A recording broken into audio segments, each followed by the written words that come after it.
जय श्री साई।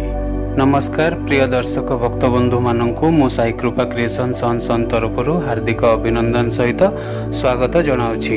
आज अध्याय आसतु आलोचना करबा श्री साई बाबा दिव्य एकादश बाणी। 18 सेप्टेम्बर 1918 मसीह बाबा को सामान्य ज्वर है। यही ज्वर 2-3 दिन धरी रहिला। यापर बाबा खियापिया मध्य बंद करदेले। सेथिरे तांको शरीर अत्यंत दुर्बल रुग्ण एवं क्षीण होगाकू लगिला। यार ठीक 27 दिन पर अर्थात 14 अक्टोबर 1918 मसीहा दिन 2:30 से देह त्याग कर चलीगले। बाबा तांकर एही दिव्य शरीर त्याग करने पूर्वर तांको भक्त मानू एही अमूल्य दिव्य एकादश बाणी निज श्रीमुखर कही आश्वासना देइथिले एवं तांकर एही एकादश बाणी उपरे दृढ़ विश्वास रखिबाकू मध्य कहिथिले।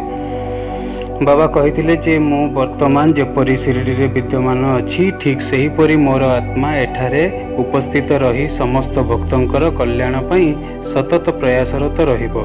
मु केवल मोर एही मानवीय लीलार शरीर को त्याग करुछि। मो आत्मा तो एहिठारे ही सर्वदा रहिबो। श्री साई बाबांकर दिव्य एकादश बाणी। 1 शिरडी माटी रे पाद देवा मात्रे जे कोनोसी व्यक्तिर समस्त दुख और क्लेशर अवसान घटिबो। 2 मनुष्य जेते दिनहीन हेले मध्य मो मस्जिद रो पहाच को उठिबा मात्रे ताहार मन अशेष आनंद और उल्लास रे परिपूर्ण होई जिवो।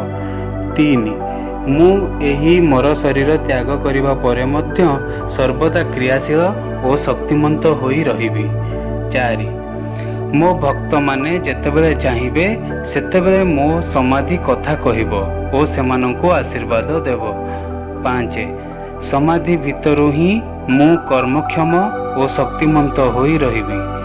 6 मोर अवशिष्ट उपदेश मो समाधि भितरु प्रकाश पाइबो।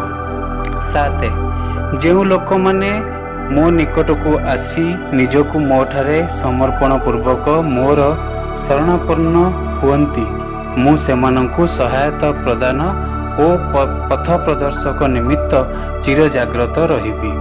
8 तुमे मो आड़कू दृष्टिपात कले मु तुम प्रति दृष्टि देवी। 9 तुमे मो उपरे तुम भार अर्पण कर मु निश्चित भावे ताहा बहन करिबी। 10 तुमे जेतेबेले मो उपदेश ओ साहाय्य आवश्यक करिबो सेतेबेले ताहा संगे संगे पाई परिबो। 11 मो भक्त मानक गृह रे कोनोसी प्रकारर अभाव रहिबो नाही।